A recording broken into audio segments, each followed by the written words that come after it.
तो हमारे इस वर्ल्ड ने ना जाने कितने वर्ल्ड वॉर, सिविल वॉर और महाभारत और कोल्ड वॉर टाइप की ना जाने कितने वॉर्स को फेस किया है और ना जाने कितने वॉर्स को देखा है। पर साइंटिस्टों का ऐसा मानना है कि आने वाले समय में सबसे बड़ा वॉर जो है, जो कि किसी भी कंट्री को एक सुपर पावर बना सकता है, वो होगा एक साइबर वॉर।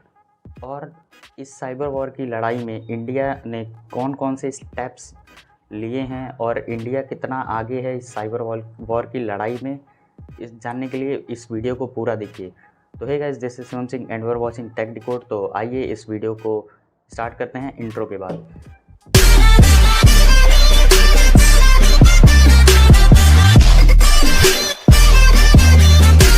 एक तो लाइक और शेयर ठोक दीजिए, महाकाल का दबा के लाइक और शेयर ठोक दीजिए। पूरा साल मेहनत करता हूँ आपके लिए बेटा, ऐसा नहीं चलेगा, ऐसा नहीं चलेगा। दोस्तों, पहले के समय में हमने दुनिया में बहुत सारे वॉर्स का सामना किया है, जैसे वर्ल्ड वॉर, कोल्ड वॉर और सिविल वॉर्स और महाभारत टाइप के रिलीजियस वॉर्स भी। और पर उसमें हमें ये देखने को मिला कि उसमें काफ़ी ज़्यादा लाइफ और डेथ्स का सामना करना पड़ा था हमें।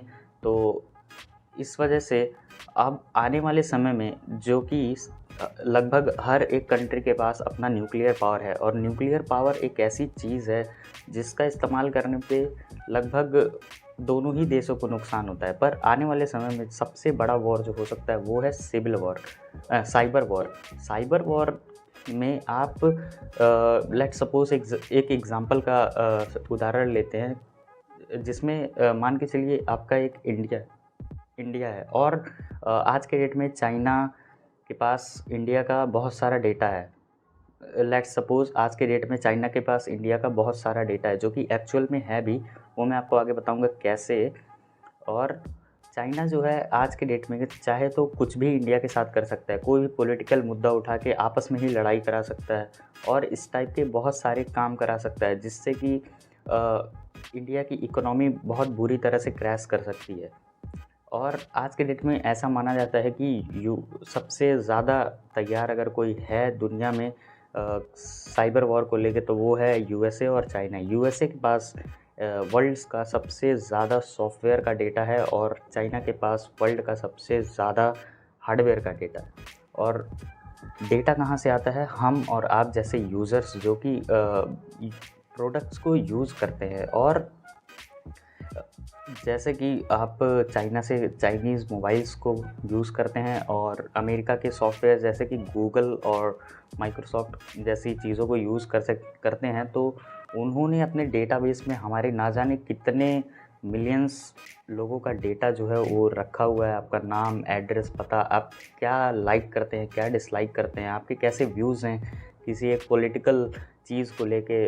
लेट्स सपोज़ अगर आप पॉलिटिकल व्यूज़ से अगर बात करते हैं, तो लेट्स सपोज़ आप एक बीजेपी सपोर्टर हैं, पर अगर ऐसा इंस्टाग्राम या फेसबुक चाहे तो आपको बीजेपी के ख़िलाफ़ ऐसे भड़काऊ एड्स या फिर ऐसे कुछ अनरियलिस्टिक चीज़, फेक न्यूज़ टाइप का बीजेपी के ख़िलाफ़ आपको बहुत सारे चीज़ बार बार आपको दिखाएगा, जिससे आपका ब्रेन वॉश हो जाएगा और आपके दिमाग में जो है बीजेपी के ख़िलाफ़ आपके दिमाग में काफ़ी गलत थॉट्स भी आ जाएंगे।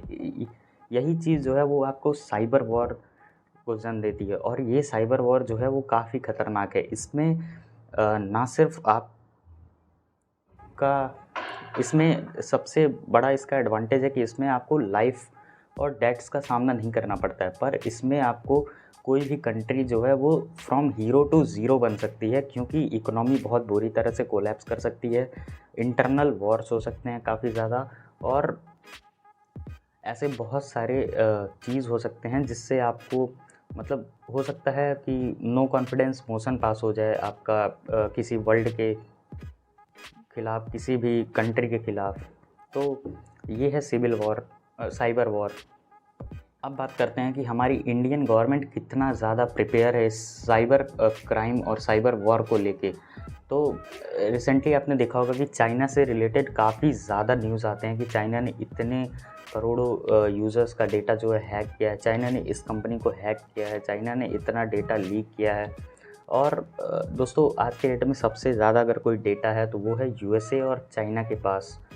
वो मैंने बताया आपको कैसे हार्डवेयर और सॉफ्टवेयर के माध्यम से बहुत ज़्यादा डेटा है हर एक कंट्री का, और जिसमें इंडिया भी इंक्लूडेड है और दोस्तों लॉकडाउन के वक्त इंडिया ने एक बहुत बड़ा मेजर स्टेप उठाया था टिकटॉक को बैन करके। टिकटॉक को बैन करके इंडिया ने बहुत बड़ा स्टेप उठाया था साइबर क्राइम को और साइबर वॉर को रोकने के लिए, क्योंकि टिकटॉक के पास बहुत ज़्यादा डेटा था इंडिया का, और टिकटॉक जो है उसका मिसयूज़ भी कर रहा था। और अभी रिसेंटली टिकटॉक को बैन किया उन्होंने काफ़ी ज़्यादा चाइनीज़ ऐप्स को बैन किया, जैसे कि बैटिंग ऐप्स थे उसमें बहुत ज़्यादा, और काफ़ी ज़्यादा ऐसे ऐप्स थे जो कि आपके फ़ोन में बहुत अनवांटेड से परमिशंस लेते थे, जैसे कि वो आपका फ़ोन का स्टोरेज का परमिशन हो, या फिर कैमरे का एक्सेस हो, माइक्रोफोन का एक्सेस हो, और ना जाने किस किस का परमिशन लेते थे। सपोज़ करिए आप एक ब्राउज़र इंस्टॉल करते हैं अपने फ़ोन में, वो चाहे कोई भी चाइनीज़ ब्राउज़र हो, जैसे कि यूसी ब्राउज़र को भी गवर्नमेंट ने बैन किया है। आप यूसी ब्राउज़र इंस्टॉल करते हैं, यूसी ब्राउज़र आपके फ़ोन में स्टोरेज का परमिशन लेता है वो तो ठीक है, पर यूसी ब्राउज़र आपके फ़ोन में क्यों परमिशन लेता है आपके कॉन्टैक्ट्स का, आपके कैमरा का, आपके माइक्रोफ़ोन का, क्यों?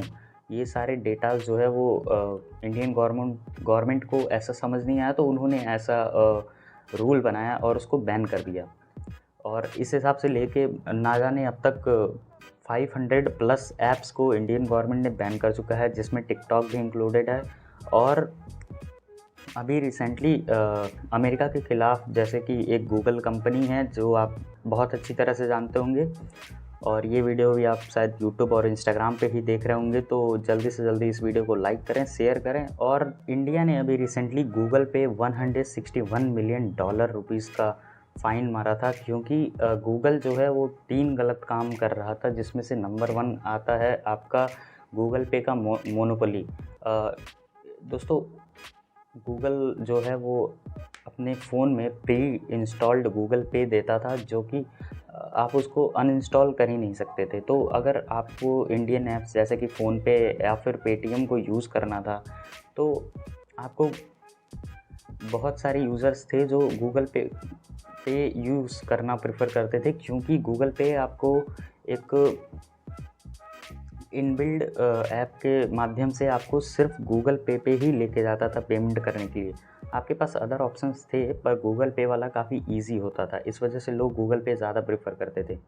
तो ये काइंड ऑफ मोनोपोली क्रिएट कर रहा था गूगल एक पेमेंट गेटवे के अनुसार, और गूगल ने अपने प्ले स्टोर का फ़ायदा उठाया था पेटीएम को बैन करके, क्योंकि पेटीएम के पास बहुत सारे यूज़र्स थे, और उसने पेटीएम को एक बैटिंग ऐप बोल के पेटीएम को बैन कर दिया था अपने प्ले स्टोर से, ताकि उसके यूज़र्स काफ़ी ज़्यादा घट जाएं और लोग जो है वो गूगल पे शिफ्ट हो जाएं।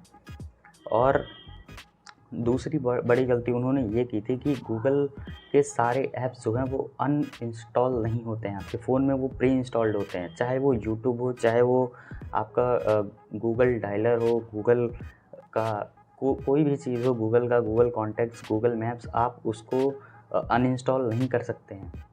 ऐसा गूगल का एक पॉलिसी है, या फिर काइंड ऑफ एंड्रॉयड में ऐसा एक सिस्टम है। और दूसरी बात ये कि अगर आप इंडिया में फ़ोन बेचते हैं तो सिर्फ़ और सिर्फ एंड्रॉयड क्यों, गूगल और जो भी एंड्रॉयड फ़ोन्स हैं, वो जो भी फ़ोन्स की कंपनियां हैं, वो सिर्फ एंड्रॉयड पे ही आपको एंड्रॉयड बेस पे ही आपको फ़ोन्स प्रोवाइड करती हैं। इसके पीछे भी काफ़ी ज़्यादा कंट्रोवर्सी हुई थी, जिसकी वजह से इंडियन गवर्नमेंट ने गूगल पे $161 मिलियन का केस फाइल किया था। और अभी रिसेंटली र्यूटर्स के द्वारा ऐसा बताया जा रहा है कि इंडियन गवर्नमेंट ने काफ़ी स्ट्रिक्ट कदम उठाए हैं, आपको जो गूगल को और बाकी सारी फ़ोन की कंपनीज़ को बोला है कि उन्हें बहुत सारे ऐसे प्री इंस्टॉल्ड ऐप्स नहीं डालने हैं, और जितने भी ऐप्स होंगे वो आपके अनइंस्टॉलेबल होने चाहिए। आपको यूज़र्स को ऐसा एक काइंड ऑफ फीचर प्रोवाइड करना चाहिए जिसमें वो खुद से ऐसा कोई भी ऐप जो है प्रेफर कर सकते हैं। सपोज़ मुझे क्रोम नहीं यूज़ करना है, मुझे जियो ब्राउज़र यूज़ करना है, तो हम क्रोम को अनइंस्टॉल कर सकते हैं और उसके जगह पे जियो ब्राउज़र को यूज़ कर सकते हैं। ऐसा फीचर मेरे पास होना चाहिए। तो इंडियन गवर्नमेंट ने ऐसा कुछ रूल बताया है और बनाया है, और सभी फ़ोन कंपनीज़ को 21 हफ्ते का समय दिया है कि वो अपने फ़ोन में ये सारे बदलाव जल्दी से जल्दी करें और बहुत जल्दी से ये सारे जो भी चीज़ें हैं वो उसको फिक्स करें।